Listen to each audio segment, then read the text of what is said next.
अवधूत चिंतन श्री गुरुदेव दत्त श्री स्वामी समर्थ. यंदाच्या हुताशनी फाल्गुन पौर्णिमेला लागणारं चंद्राला ग्रहण, त्यामुळे होळी प्रज्वलित करता येणार का? धुळवड खेळता येईल का? होळी साजरी करायची आहे का?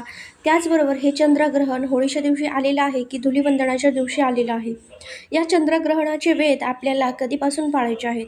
कारण हे चंद्रग्रहण भारतामध्ये दिसणार आहे आणि गर्भवती महिला, लहान मुलं, ज्येष्ठ मंडळी यांनी वेदादी नियम कधीपासून पाळायचे आहेत?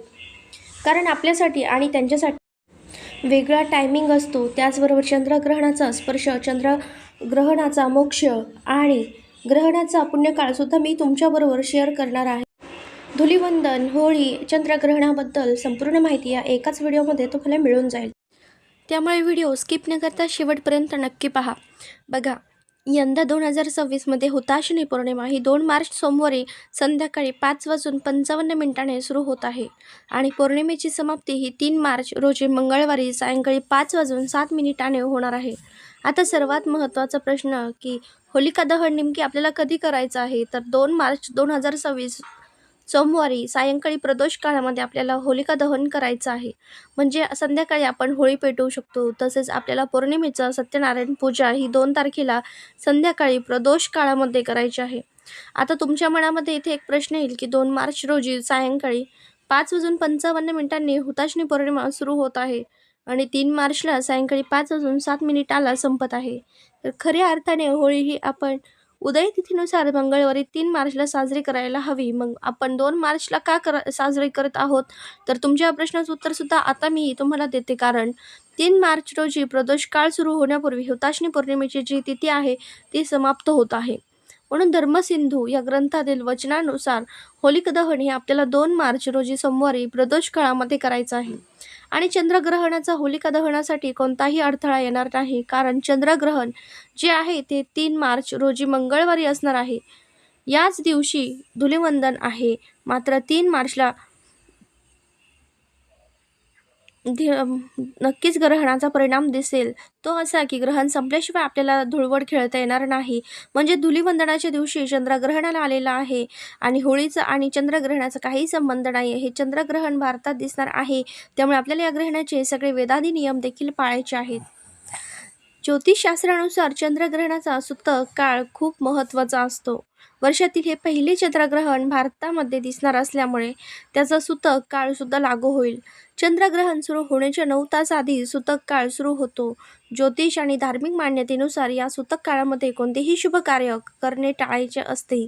सूतक काळ 3 मार्च रोजी मंगळवारी सकाळी 6:26 सुरू होईल आणि संध्याकाळी तो 6:46 असेल. बघा, या दिवशी दुपारी 3:20 ही वेळ ग्रहणाच्या स्पर्शाची वेळ असेल. सायंकाळी 4:34 या चंद्रग्रहणाची खग्रास अवस्था सुरू होईल. या दिवशी सायंकाळी 5:03 हे ग्रहण मध्यावर येईल. त्यानंतर याच दिवशी सायंकाळी 5:33 चंद्रग्रहणाची फक्त खग्रास अवस्था संपेल. मात्र या चंद्रग्रहणाचा मुख्य अर्थात संपूर्ण चंद्रग्रहण हे या दिवशी सायंकाळी 6:46 संपेल. आता गर्भवती महिला, वृद्ध मंडळी आणि लहान मुलांसाठी सूर्य उदयापासून हे नियम पाळण्याची गरज नाही. तुमच्यासाठी वेगळा टायमिंग आहे, तो सुद्धा आता पुढे मी तुमच्यासोबत शेअर करणार आहे. मात्र ज्या महिला गर्भवती नाही आहेत, जे पुरुष आजारी नाही आहेत, अगदीच वयोवृद्धसुद्धा नाही आहेत, त्याचबरोबर लहान बालकही नाही आहेत, अशा सर्वांनी ग्रहणाचे नियम मंगळवारी दिनांक 3 मार्च 2026 रोजी सकाळी 6:20 किंवा त्या दिवसाच्या सूर्योदयापासून ते संध्याकाळी ग्रहणाच्या मोक्षापर्यंत म्हणजेच सायंकाळी 6:48 या वेळेपर्यंत पाळायचं आहे. 3 मार्च रोजी दुपारी 3:20 ग्रहण स्पर्श सुरू होईल. तो ग्रहणाचा मोक्ष हा 3 मार्च रोजी संध्याकाळी 6:46 असेल. या काळामध्ये सूतक काळ सुरू होताच मंदिराचे दरवाजे बंद केले जातात. तसेच यावेळी नामजप आणि तपश्चर्या यांना विशेष महत्त्व आहे. त्यामुळे ग्रहणाच्या काळात किंवा सूतक काळामध्ये तुम्ही नामस्मरण करू शकता. बघा, जी मंत्रस्तोत्र तुमची पाठ आहे ती तुम्ही म्हणू शकता. जर तुम्ही गुरुमंत्र घेतलेला असेल तर त्या गुरुमंत्राचा जप सुद्धा तुम्ही या ग्रहण काळामध्ये करू शकता. तुम्हाला जर एखादा मंत्र सिद्ध करायचा असेल तर तोही तुम्ही या ग्रहण काळामध्ये करू शकता. किंवा जी मंत्रस्तोत्र तुम्हाला मोबाईलवर ऐकायला आवडतात तर तेही तुम्ही ऐकू शकतात, किंवा टी व्हीवर, मोबाईलवर घरात मंत्रस्तोत्र लावून ठेवा, म्हणजे सगळ्यांच्याच ते कानी पडतील आणि आपल्या घरामध्ये मंत्रस्तोत्राचे जे ध्वनी आहेत, उच्चार आहेत ते पसरतील. त्यामुळे घरातील वातावरणसुद्धा सकारात्मक राहील, प्रसन्न राहील. ग्रहण काळात आपण जे शिजवलेलं अन्न आहे, ते साठवलेलं पाणी, त्या सर्वांवर तुळशीपत्र ठेवायचं आहे. गर्भवती महिलांनी, त्याचबरोबर आजारी वयोवृद्ध लोकांनी, लहान बालकांनी ग्रहणाचे नियम जे आहेत किंवा ग्रहणाचा जो काही वेदकाळ आहे तो सकाळी 11 वाजेपासून तर ग्रहण मोक्षापर्यंत पाळावा. म्हणजेच काय, तर 3 मार्च 2026 रोजी मंगळवारी सकाळी 11 वाजेपासून तर ते सायंकाळी 6:46 नियम पाळले तरीसुद्धा चालणार आहे. अशा वेळी या ग्रहण काळामध्ये गर्भवती महिलांनी एका जागेवर बसायचं आहे. तुम्ही रिलॅक्स होऊन बसा, असं काही नाही की मांडीच घालून बसा, उठूनच बसा. आपल्या घरातील जी मोठी मंडळी सांगतात जसं की रिलॅक्स आपण बसू शकतो, बाथरूमला जायचं आहे, टॉयलेटला जायचं आहे. फक्त ग्रहण काळामध्ये आपले बोटं मोडायचे नाही आहेत, चाकूने, विळेने काही चिरायचं नाही आहे, कात्रीने काही कापायचं नाही आहे, पायांची अढी घालून बसायचं नाही आहे किंवा कोणाची वेणी घालायची नाही आहे. आपण स्वतः आपली वेणी घालायची नाही आहे, केस विंचरायचे नाही आहेत, ग्रहण बघायचं नाही आहे, झोपायचं नाही आहे. या गोष्टी करायच्या. बाकी आपण घरामध्ये चकऱ्या मारू शकतो, फिरू शकतो, रिलॅक्स बसू शकतो.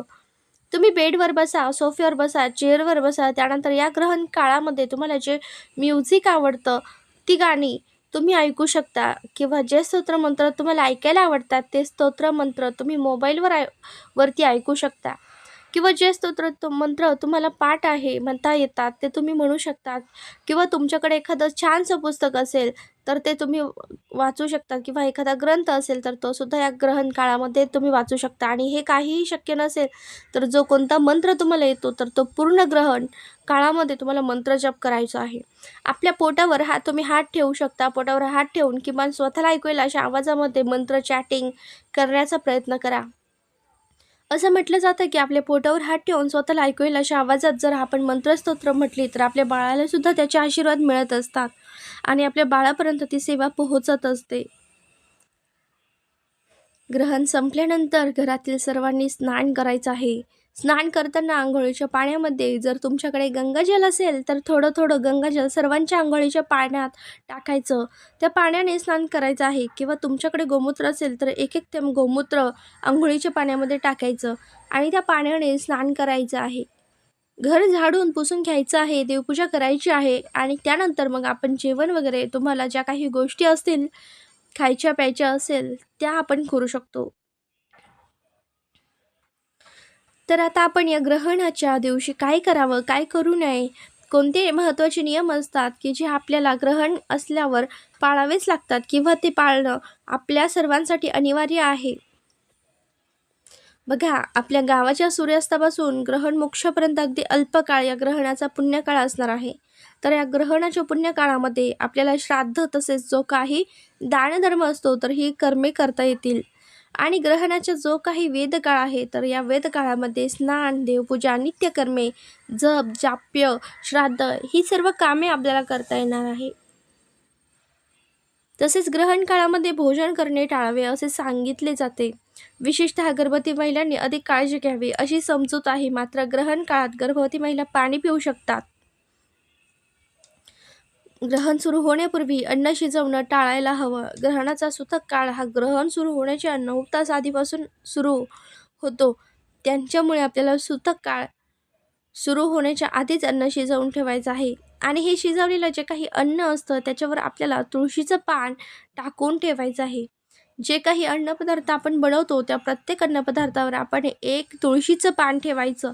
त्याचबरोबर आपल्या पिण्याच्या पाण्यामध्ये सुद्धा आपल्याला तुळशीची पानं मिसळून ठेवायची आहेत, जेणेकरून जेव्हा ग्रहणाचा मोक्ष होईल म्हणजेच ग्रहण संपेल त्याच्यानंतर आपण हे अन्नपदार्थ खाऊ पिऊ शकतो. तर ह्या व्हिडिओमधून तुम्हाला चंद्रग्रहण आणि होळी संदर्भातील संपूर्ण माहिती मिळाली असेल, पण तरीसुद्धा अजून काही प्रश्न असतील तर खाली कमेंटमध्ये तुम्ही विचारू शकता. व्हिडिओ आवडला असेल तर व्हिडिओला नक्की लाईक करा, शेअर करा व चॅनलला सबस्क्राईब करायला मात्र विसरू नका. झालेली सेवा स्वामींच्या चरणी रुजू करते आणि व्हिडिओ इथेच थांबवते. श्री स्वामी समर्थ.